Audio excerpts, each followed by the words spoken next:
Welcome back to my Harry Potter movie rankings. Harry Potter and the Deathly Hallows comes in at second. I've put a lot of thought into the top 4. I don't feel comfortable putting a David Yates movie number 2 on my list, but I will explain the reasoning behind it. One of the biggest reasons the Deathly Hallows falls second on my list is runtime. Other people would make a list and say, Deathly Hallows Part 1 and Deathly Hallows Part 2. No, it's one book, it's one movie. It was released in 2 parts because they'd make more money with 2 releases and no one would sit through a 5-hour movie. That's why it falls number 2 on my list, because it is together a 4-hour and 36-minute movie. I would have loved to see 2 hours added to all the Potter movies. The runtime makes this movie stand out. It makes it hard for the other movies to measure up. There's simply more Potter action. And it's not just more Potter action, it's more hardcore Harry Potter action. I hate David Yates,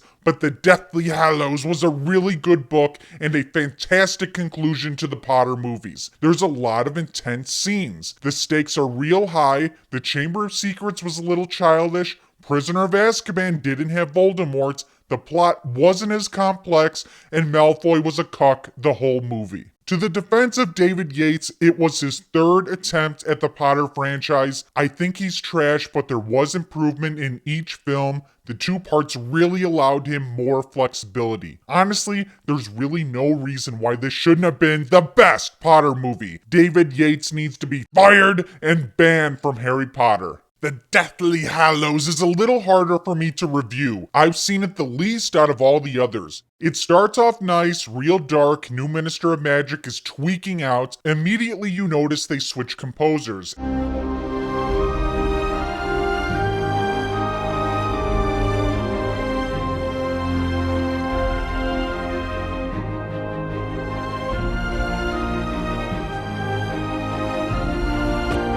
Alexandre Desplat provided the scores. Nicholas Hooper had some moments in the Half-Blood Prince, but he was insanely bad for the Order of the Phoenix. The first big mistake of the movie is the Obliviate scene. We don't give a shit about Hermione's parents. We give a shit about the Dursleys, yet they focus more screen time on Hermione and Ron. We needed closure with the Dursleys, and we didn't get it. It was in the books. It was in the deleted scenes, even though it was still trash. The next scene recovers nicely, Voldemort meeting with all the Death Eaters. Probably one of the best scenes in the franchise. We are 7 movies in, and we are finally seeing Voldemort discussing plans with the Death Eaters. They even have the Minister of Magic at the meeting. He is their puppet. You had Voldemort return in Book 4, The Goblet of Fire. He was with the Death Eaters. We don't see any more of that until Book 7. I think it's a problem in the story. The scene covers a lot. Harry's magical protection at the Dursleys, Voldemort's wand connection with Harry's. Lucius Malfoy has been reduced to a pathetic biznatch. He has to give up his wand to Voldemort. I like the strategy by Voldemort. He knew the wands were fucked, so he wanted to try a different wand. The 7 Potter scene is pretty intense. I really like the Potter and Voldemort wand connection.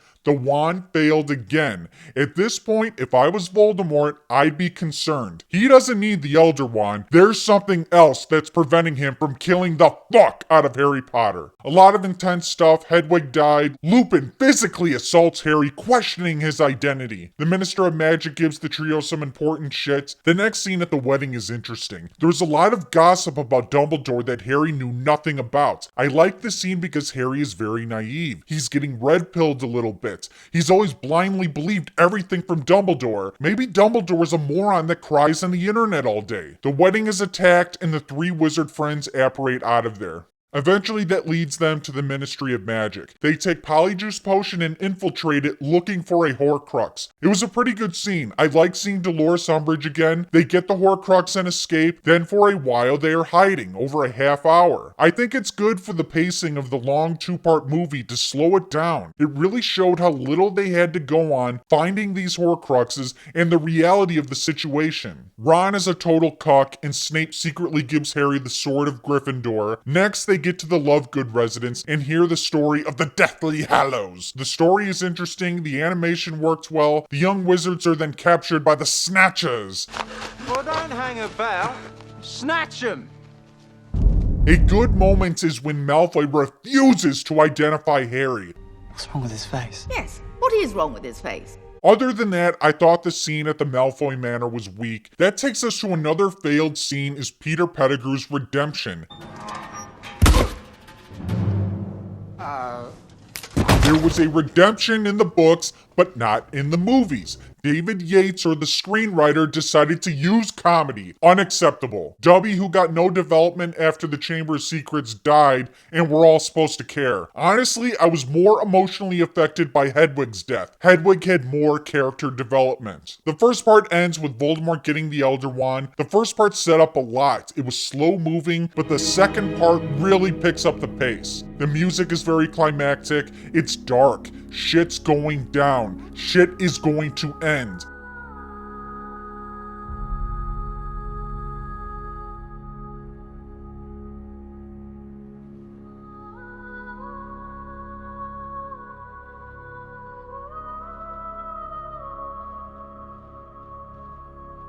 I really liked the scene where Harry had a chat with Griphook. It feels like the movies come full circle. The last time they met was the very first movie, Harry Potter and the Sorcerer's Stone. This is followed up by another classic scene, meeting with Ollivander. Then they attempt to break into Gringotts. The Imperius Curse is finally showed on screen, and I really like seeing it. Imperium.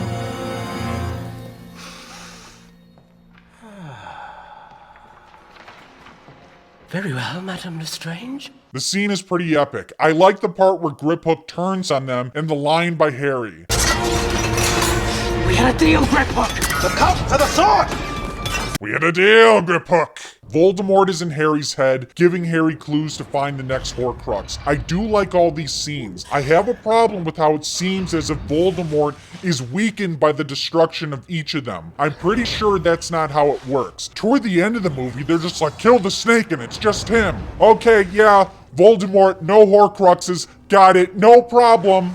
Horcruxes or not, Voldemort is going to fucking kill you. They keep showing the mirror that Harry has, and this was not developed at all. I blame David Yates for being terrible. They make it to Hogwarts, they need to defend the school, Ron and Hermione destroy a Horcrux in the Chamber of Secrets, and they finally kiss each other. It only took 7 years. Ron is a simp. They get to the Room of Requirement and find another Horcrux. Potter and Malfoy have another confrontation.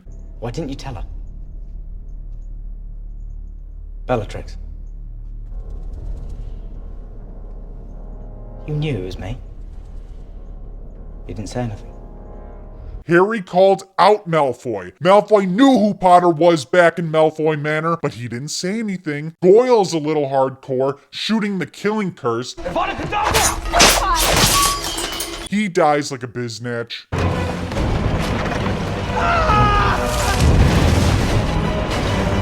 Harry is a good guy. He decides to save Malfoy. It was a dangerous situation, but it probably had a lot to do with Malfoy saving his life previously.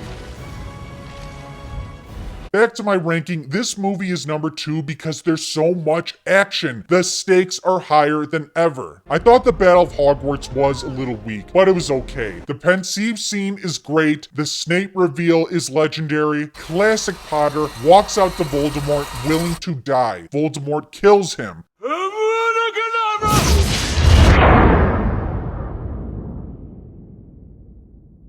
But Potter isn't dead. Voldemort killed the Horcrux inside Potter. Potter comes back to life, and up until this point, I am very good with how this movie played out. Obviously, there's some small issues, but it's on pace, the 4.5-hour cut, to be the best of the franchise. Where it loses me completely is how it ended. For 6 movies, Potter has been proving himself as a powerful young wizard. But in the last movie, he got owned by Professor Snape. Fight back! You coward, fight back! No. Signal Central! Potter took a big L. Now, all of a sudden, let's say 6 months later, Potter is able to survive and even hold his own against Voldemort? With the book, there was 3 wand exchanges. The 7 Potters with Lucius Malfoy's wand. The second one, Voldemort kills the Horcrux inside Harry. The third one, Voldemort is killed. It was perfect. But in the movie, there is the first two, one on the stairs, and another one in the courtyard, then the final one. So we had 5 wand exchanges compared to 3. We only needed 3. Potter was never meant to take on Voldemort at age 17 and have this great battle. I understand reading the books, watching the movies, you think Potter is going to develop into this guy, but he's not that guy. You're not that guy, pal. Trust me. You're not that guy. The Half-Blood Prince killed that concept completely. He's 17. He lacks the experience to battle Voldemort. And it was never about his skills at dueling. It was always about the magical help he had from the people that loved him. Love killed Voldemort as well as his arrogance. In the book, Potter exposed the shit out of Voldemort in front of everyone.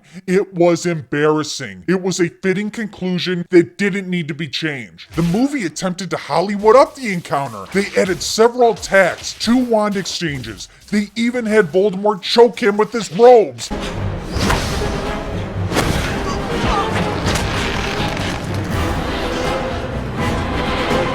Then they're flying around Hogwarts with each other. This is not Harry Potter. I don't know what this is. I'm ashamed I have this number 2 on my list. It's that bad. Then Harry snaps the Elder Wand in half. That didn't happen in the books. He kept it.